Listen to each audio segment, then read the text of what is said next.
Welcome back to Sparkle's Way. And as usual, yes, Sparkle is my mother real name. Hey guys, how you doing? Hope everything is great. I just had 2 cups of coffee, so I'm pumped, I'm ready. Let's do this. So today, in this video, we're going to talk about love. One of my favorite subjects that I have much experience with.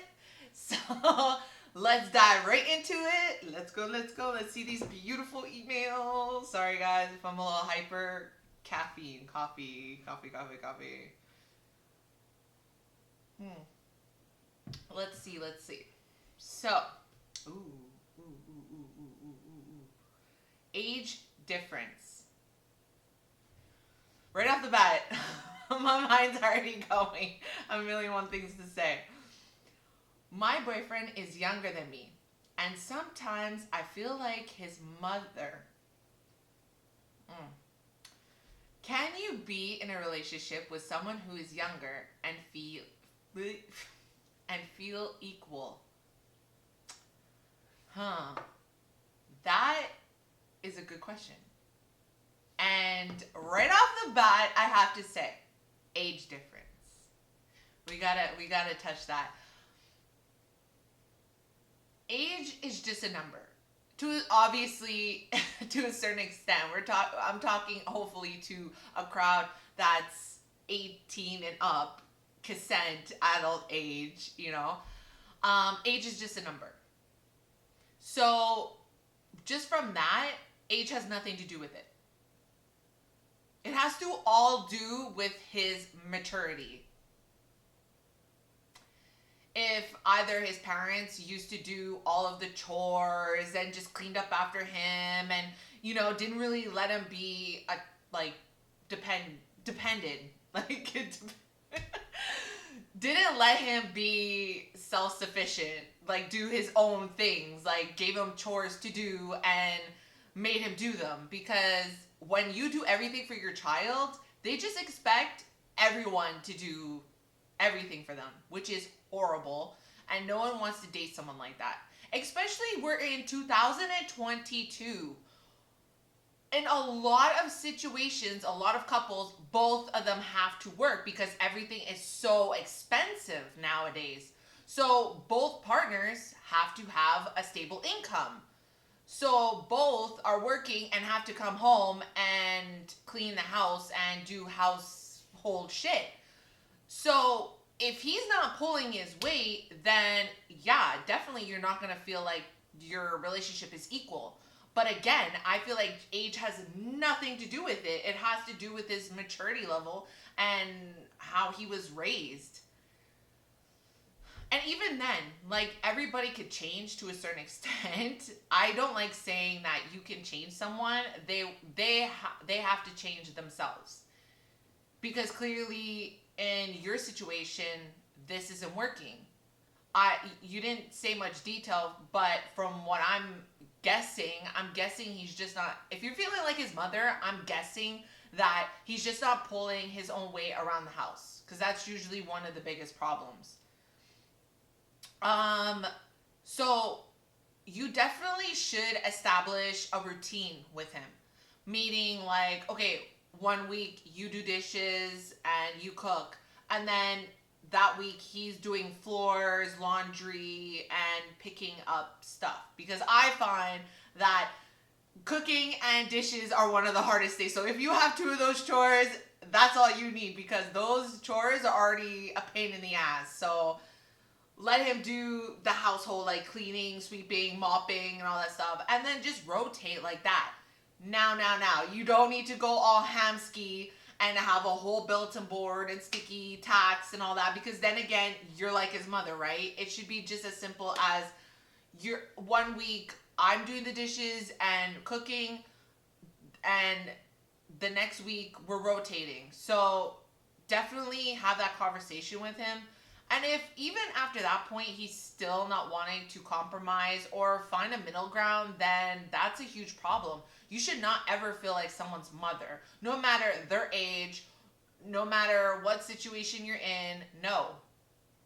The only mother you should be is to your kids, especially especially if you have kids. You have to be a mother to your kids and be a mother to your partner. Nah, that is not working. So definitely, you guys have to communicate that, and nobody should deal with that. Point blank.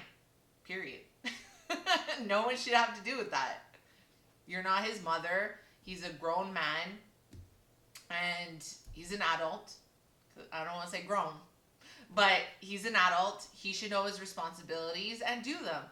And if he loves you and cares about you, he will do what you need him to do. You know? And don't boss him like a mother either. Pick up this, do that. No. Go as a grown ass woman. Tell him, like, look, we need to establish some kind of agreement that we're both picking up the slack around the house, or, you know, with money or whatever the problem is. You need to communicate. That is so important. I cannot stress that enough with partners, is communication. If you can't communicate with your partner, then there's no sense of being in a partnership. Communication is so key. And don't ever not voice how you feel, because it's almost like that concept of sweeping it under the rug, and then it's just going to pile up. So get it off your chest. Let it out. But do it in a productive way. I never want to promote someone being like angry and aggressive, and no. Definitely don't do it in the heat of the moment, because then you're just talking out of like that ego, like angry state. You don't want to do that. Relax, calm down, you know, have your little hash out of him not picking up his socks or whatever the reason is. But then calm down and come back to it and actually sit down and have a proper conversation and try to come up with a schedule that will work for both of you. Because I'm more than certain if you're both level-headed, you guys will come to an agreement and solve this problem. Like, it's simple as that. And again, age has nothing to do with it. Absolutely nothing to do with it. Everyone develops at their own rate, so I don't feel like it's because of the age difference. It's either because his parents probably did too much, or just didn't show him, or you just straight up lazy. Who knows? I don't know your situation, but yeah, definitely sit down, have a conversation, and if even if after all that and he's still not willing to meet your needs and your demands on both ends, then, you know, maybe it's just not working. I know that's really harsh to say, but, you know, don't give up your happiness, you know, just from staying with someone. Like, I say this so much. Life is too short. Don't settle. Don't feel like you're obligated to that person. You're not. But people do change. They do. But it has to be their will. They have to want to change. You cannot force someone to change.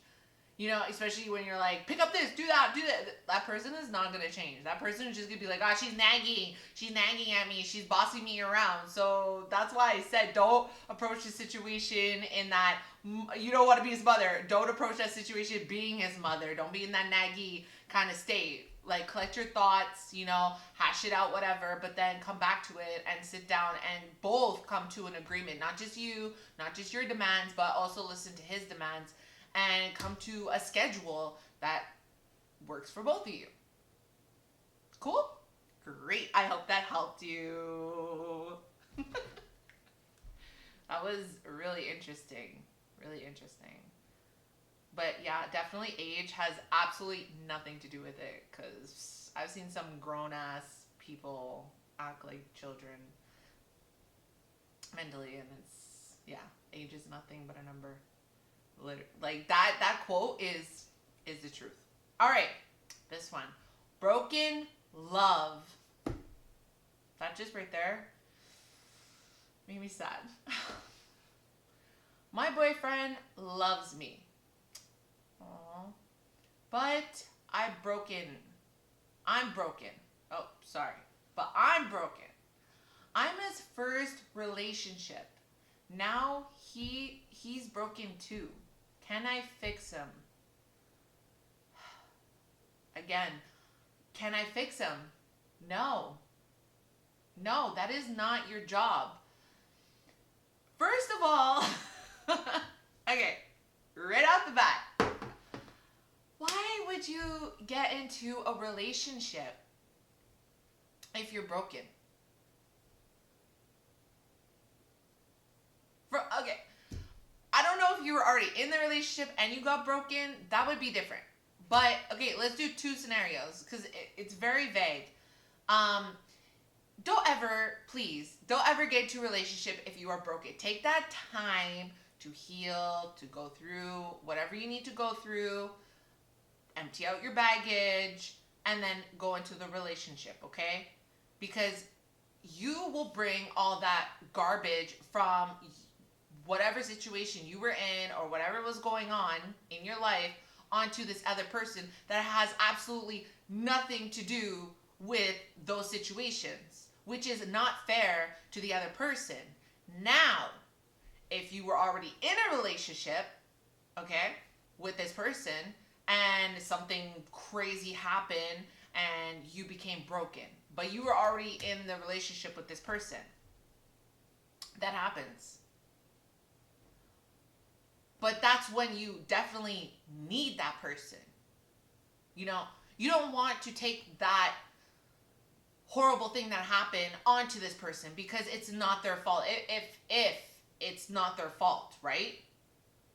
I'm presuming it's not because I feel like you tell me it is. So I'm presuming it has something completely to do with the outside world, not really with your relationship.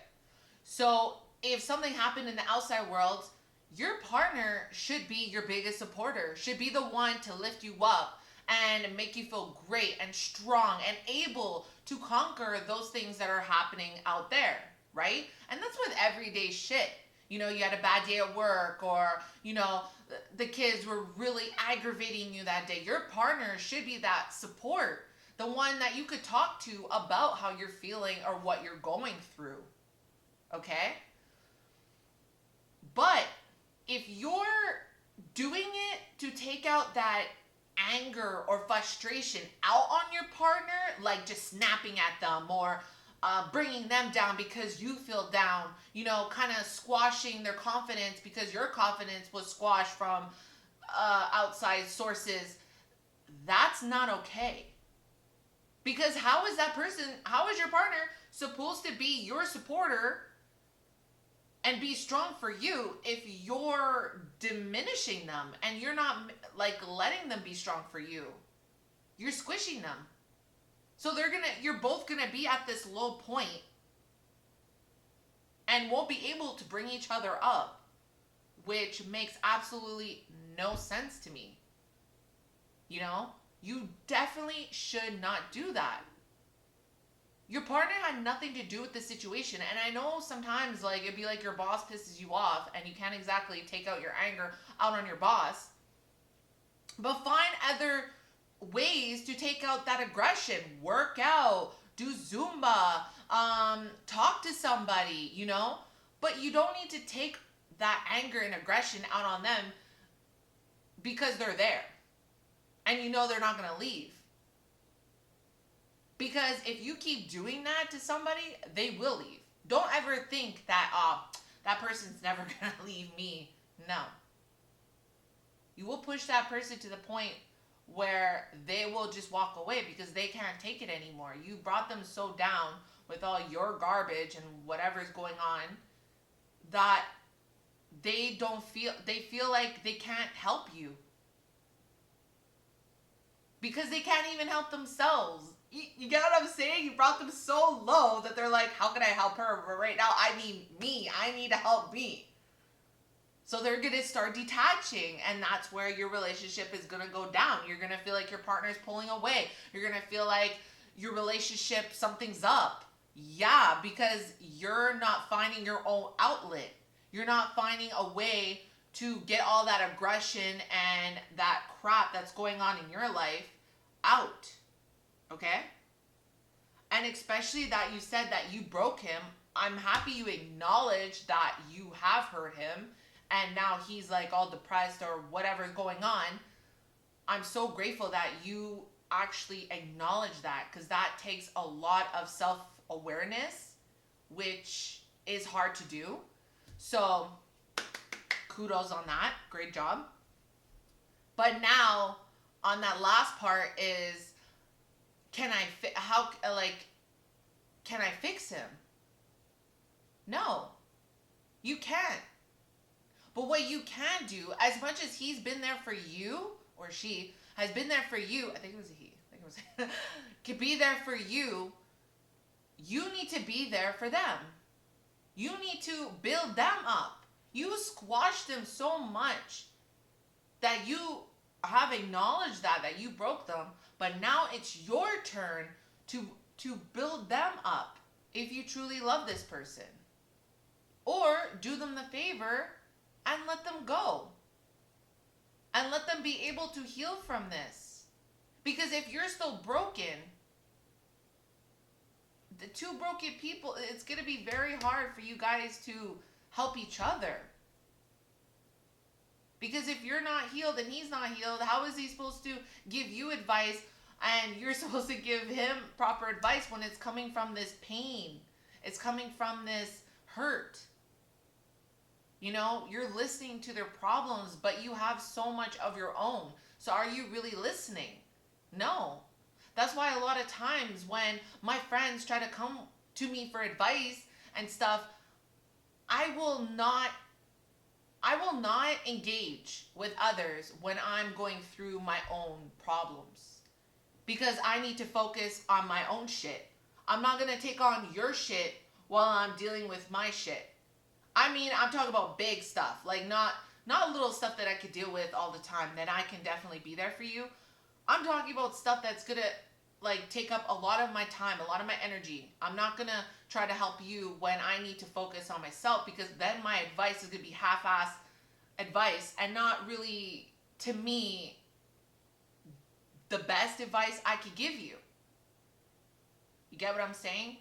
So if you're both coming from this hurt place, you both need to heal as individuals. I'm not saying like break up. You know, that's not what I'm saying. You guys can heal together, but it's hard to explain. Like, you guys can heal together, but on separate terms. Like, work on yourself, but you don't need to fix him. He was so focused on fixing you that he was neglecting himself. So now he's broken. Because he was giving you all this energy, all this time, all this love, that he has none left for himself. So now he's empty. He probably feels empty. So you need to back off and give him that energy back, but don't overdo it, because then you'll be empty. So you guys will be going back and forth, and you will have none for yourself, because you don't want to do what he did for you. Okay? You guys don't want to keep doing this cycle. Be each other's supporter, but to a certain extent, you got to be your own supporter also. You know, just because you're in a partnership doesn't mean that you fully have to just give everything to that person. No, of course, you're loyal, your friendship, whatever. But be loyal to yourself. Be a friend to yourself. Don't get lost because you're in a relationship. You need to be selfish sometimes too. Okay? So both of you need to be selfish and focus on healing yourselves, not each other, yourselves. And then come together for a bit of support, but then go your own ways and, you know, deal with this. Because if you don't, it's just going to get worse. Fix yourself. Take that time to fix yourself. You know, everything could be glued together, but it's better when you're gluing it yourself. Because you know what the problem is. You know yourself. The other person can try to put glue and fix it, but it's not the same when you fix yourself. Because nobody knows yourself better than you. If that's making sense. I hope so. So, yes, that's all I have to say. Both of you work on yourselves. You can't fix each other. All right? All right, guys. Well, that's it for those 2 amazing emails. Thank you guys so much for all the support. I'm so excited to continue this journey, and I can't wait to see you guys in my next video. Peace.